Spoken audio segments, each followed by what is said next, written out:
안녕하십니까, 전원석입니다. 자, 여러분들이 현장이 답이다를 너무 사랑해 주셔서 진심으로 감사드립니다. 근데 현장을 볼 때 좀 이렇게 재밌게 봐주시는 건 좀 좋은데, 여러분들은 지금 현재 상태가 어떤지, 그리고 본인의 투자 성향은 어떤지를 좀 파악을 하시면서 보시면은 조금 도움이 될 것 같아서 부동산 임장, 중간 점검, 투자 방법 3가지에 대해서 한번 설명을 드리려고 합니다. 여러분들 금액에 투자하시는 분들도 많아요. 그쵸? 투자 금액이 얼마예요? 3천만 원. 소액 투자 3천만 원이다. 이건 5천만 원이라 너무 안 좋은 거 아니에요? 이렇게 말씀하시는 분들도 계세요. 그러니까는 3천만 원 투자하면은 그 물건에 대해서 어떤 특징이라든지 성향은 절대 파악을 못 하시고, 가치는 파악을 못 하시고, 단순히 적게 들어가면 좋은지 착각하시는 분들도 굉장히 많이 계세요. 그래서 부동산에 대해서, 가치에 대해서 투자를 하셔야 되는데 가격에 투자를 하시는 분들이 많기 때문에 투자는 그렇게 하시면 안 되고, 최소한 주거지역에 투자를 할 때는 방법 한 3가지 정도는 고려를 해서 본인의 성향에 맞게 투자를 해야 된다라는 어떤 관점에서 한번 설명을 드리도록 하겠습니다. 자, 여태까지 쭉 찍었던 거를 사례로 한번 해볼 건데요. 설명을 드릴 텐데, 자, 개발이 확정된 곳에 투자를 하는 방법이 있고, 여러 가지 뉴타운들을 저희가 점검을 했었죠. 그리고 개발이 확정된 곳에 영향을 받을 곳에 투자를 하는 것도 있어요. 우리 개발이 확정된 곳에 투자를 하기에는 굉장히 많은 돈이 들어가죠. 그렇다고 해서 이것은 여기가 좋아지는 것을 넋 놓고 바라볼 수만 없잖아요. 그 주변에 투자를 해가지고 돈은 적지만 그래도 거기에 대한 투자 효과를 볼 수 있는 곳, 개발이 확정되어서 거기에 대한 시너지의 영향을 받을 수 있는 곳들, 자, 그런 곳에 투자를 하는 방법이 있고요. 또 하나는 개발이 확정돼서 프리미엄이 많이 올랐죠. 그런 곳들에 대해서 나도 그렇게 될 곳이다, 나도 개발이 확정될 곳에 투자하는 방법. 그래서 정비 예정구역에 투자를 하는 방법이 있고, 정비 예정구역이 예정된 곳에 투자를 하는 방법도 있어요. 여기에 대한 설명들을 할게요. 이런 곳은 어떻게 투자를 해야 되는지, 그리고 뭘 보고 투자를 해야 되는지를 설명드리도록 하겠습니다. 자, 우리가 개발이 확정된 곳들을 한번 살펴보면, 흑성 뉴타운 편을 봤더니 거의 프리미엄이 8억이었죠. 제가 흑성 3구역 한번 답사를 갔다 왔었는데, 재개발 프리미엄이 투자 수익을 좌우한다 하면서 노량진 뉴타운 같은 경우는 매년 1억씩 올라요. 투자 프리미엄만. 투자된 금액이 만약에 3억이었는데 매년 내가 3억을 투자했는데 내 거를 그 다음 연도에 살려면 누가 4억을 줘야 되고, 그 다음 연도에 또 내 거를 살려면 5억을 줘야 되고, 6억을 줘야 되고, 7억을 줘야 돼요. 매년 프리미엄이 올라가요. 흑성 뉴타운 같은 경우는 프리미엄만 거의 8억에 육박을 했었죠.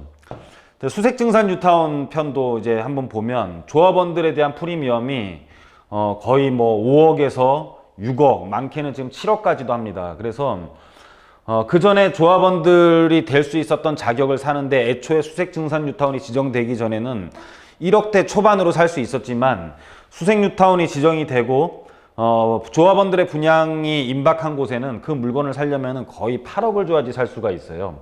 매매 가격이 8억 9천, 11억 5천, 매매 가격이 적게는 8억부터 많게는 조합원들 것을 취득하는 데는 거의 12억에 육박을 합니다. 그래서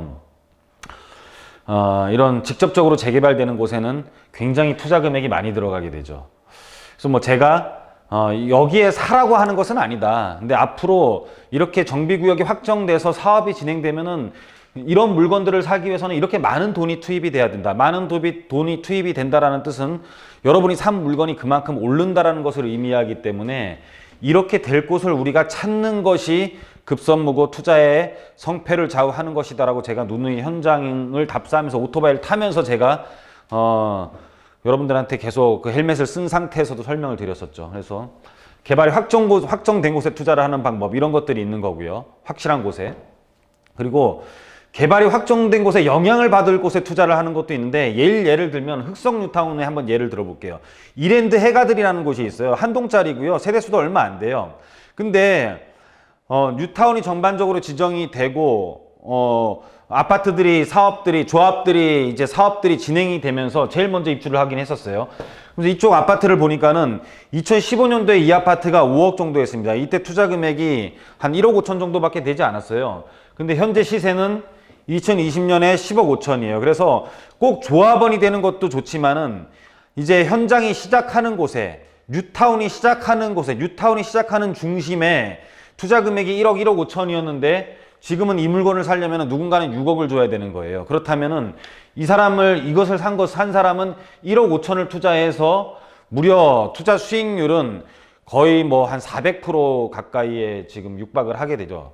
그래서 우리가 꼭 조합원이 되지 않더라도 뉴타운이 되는 곳의 중심에 어떤 뉴타운에 대한 인프라를 같이 누릴 수 있는 곳에 투자를 한다면은 꼭 뉴타운 조합원이 아니더라도 이렇게 시세 차익을 굉장히 많이 누릴 수 있는 부분이 있어요. 이런 부분들 제가 또 다음에 또 다른 뉴타운 지역을 가서 어떤 물건이 있는지도 한번 설명드릴 테니까는 저희 채널 잘 봐주시고요. 자, 이렇게 투자를 하는 방법이 있고, 개발이 확정된 곳에 영향을 받을 곳에 투자를 하는 방법도 있습니다. 그래서 여러분들이 잘 생각을 하시면서 들으시길 바랍니다. 그리고 정비 예정구역에 투자를 하는 방법이 있어요. 제가 아현동 한번 갔다 왔었죠. 기생충 촬영지 아현동 한번 갔다 왔었는데, 아현동에 있는 빌라가 6억 7천만 원, 지금은 뭐 거의 8억에 육박을 해요. 이거는 그때 그 당시에 찍었을 때고, 찍고 난 이후에도 또 한 1억 정도 올랐습니다. 코로나가 어쩌고 뭐 지금 경기 영향이 어쩌고 하더라도 이런 정비구역들은 희소성이 있기 때문에 굉장히 많이 가격들이 오르는 것을 지금 볼 수가 있어요. 뭐 신문지상에선 떨어진다고 하는데 여러분들 한번 가보십시오. 소액으로 투자하는 물건들은 거의 떨어지기가 힘들고, 정비구역 내에서도 어떤 금액이 높았던 것들이 시세가 떨어지는 거예요. 뭐 20억, 23억, 뭐 25억 했던 것들이 뭐 조금씩 떨어지는 거지, 투자 금액 자체가 7, 8억에서 왔다 갔다, 전체 매매 금액이 7, 8억에서 왔다 갔다 하는 것들은 오히려 1, 2억씩 올랐던 것을 볼 수 있습니다. 아파트랑 굉장히 비슷해요. 아파트도 초고가 아파트는 좀 떨어졌지만은 우리가 비규제 지역 같은 경우에 9억 미만의 아파트들은 굉장히 지금 강세를 보이잖아요. 재개발 구역도 마찬가지입니다. 그래서 재개발 구역이 소액 투자하는 매물들은 지금도 서울시에서는 경기에 영향을 받지 않고 굉장히 강세를 띠고 있는 모습을 볼 수가 있어요. 그래서 이 아현동 같은 경우는 정비 예정 구역이죠. 그렇죠? 정비 구역으로 확정된 게 아니라 이 구역은 토지 이용 계획 확인원을 보면은 개발행위 허가가 제한이 되어 있고 주택 재개발 정비 예정 구역으로 지정이 되어 있는 곳입니다. 그래서 이 지역들 같은 경우는 뉴타운처럼 확정돼서 이주를 앞둔 곳보다는 투자 금액이 덜 들어가죠. 근데 이주를 하게 되면 뉴타운처럼 오르겠죠. 그래서 시간과의 싸움을 하는 곳이에요. 이런 곳들은. 그래서 이런 곳에 투자를 하는 방법도 있고, 그리고 정비 예정 구역이 예정된 곳에 투자를 하는 거예요. 이건 무슨 뜻이냐면 서울시 같은 경우는요, 정비구역을 신규 지정도 해요. 아예 정비구역이 지정이 안 되고 여러분들이 해제만 된다라고 생각하는 분들도 있는데 그렇지 않습니다. 서울시 도시주거환경정비 기본계획이라는 게 있어요. 아까 아현 재개발 기생충 촬영지도 정비 예정구역으로 지정돼 있는 거잖아요. 물론 박원순 시장 때 해제 절차를 밟은 것도 굉장히 많지만은 그 안에서 정비구역으로 지정되는 곳이 굉장히 많아요. 그것을 파악하는 게 투자의 성공의 지름길이죠. 해제되는 것들이 많다. 그래서 기존에 남아있는 것만 희소하다. 여기에 투자하려면 너무 돈이 많이 들어가요. 그래서 저 같은 경우는 정비 예정구역으로 지정될 곳, 그리고 정비 예정구역으로 확정돼 있는 곳들에 대해서 여러분들에게 많은 지금 그 구역들을 설명드릴 예정이에요. 요 다음 편도 그런 것들이 준비가 돼 있습니다. 그래서 이런 것들은 정말 발품을 팔거나 현장에서 보지 않으면 정말로 모르는 것들이에요. 근데 정비구역 지정이 어떻게 되냐면은 이것도 2025년 서울시 주거환경 정비 기본계에서 제가 따온 자료인데, 자, 정비구역 사전검토 요청을 주민이 자치구에다 합니다. 주민이 구청에다 하면은요, 자치구가 사전검토를 해요.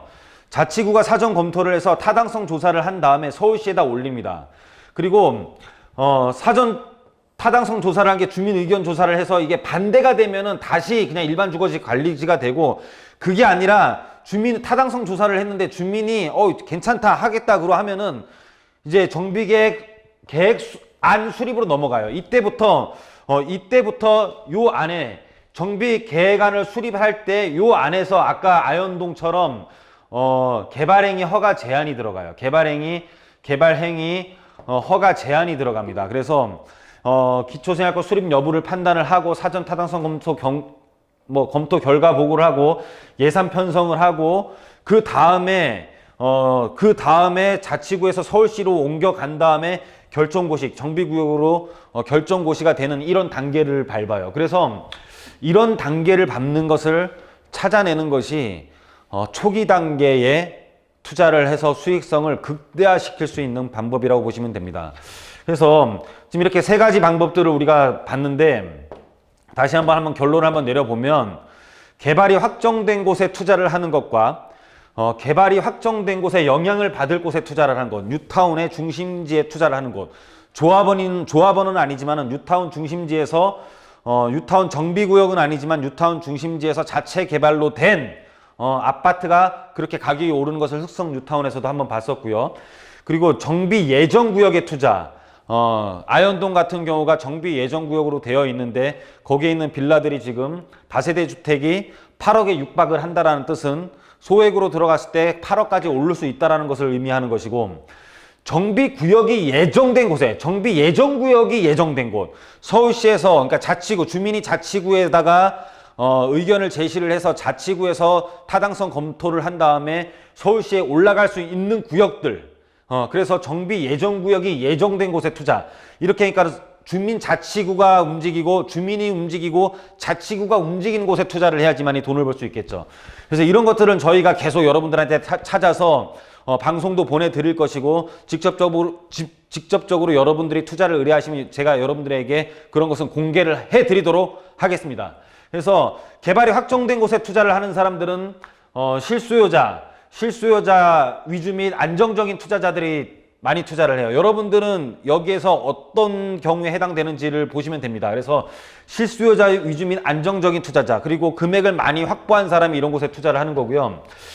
개발이 확정된 곳에 영향을 받을 곳에 투자를 하는 것은 사실은 소액 투자를 하게 되고, 소액 투자자 중 안정적인 투자자예요. 왜냐하면 개발이 주변이 되는 것은 확정된 거잖아요. 그 안에 있어서 소액으로 투자를 하면은 나는 직접적으로 아파트가 되는, 내가 평형을 선택할 수 있는 조합원이 되는 것은 아니지만은 개발이 확정된 곳에 영향을 받음으로 있어서 아까 흑성 뉴타운에 있는 아파트를 본 것처럼 영향을 받으면서 가격이 상승하는 것을 같이 누릴 수 있는, 소액 투자를 하면서 안정적으로 투자를 할 수 있는, 그리고 정비 예정구역 또는 정비 예정구역이 예정된 곳에 투자를 한다는 것은 약간의 도전적인 투자자를 의미를 해요. 그래서 여러분들이 성향이 어떤가를 파악을 하면서 저희 지금 현장이 답이다를 시청해 주시면은 여러분들한테 많은 도움이 될 것 같아서 현장이 답이다에 대한 중간 점검 차원에서 오늘 강의는 준비했습니다. 여러분들 앞으로 계속 저희와 함께 같이 해주시고, 제가 위험을 무릅쓰고 현장에 많이 돌아다니면서 여러분들한테 정보를 전달을 해 드릴 테니까는 항상 저희와 함께 같이 해주시고 구독, 좋아요 꼭 눌러주시면 저한테 많은 도움이 될 것입니다. 오늘 강의는 여기서 마치도록 하겠습니다. 감사합니다.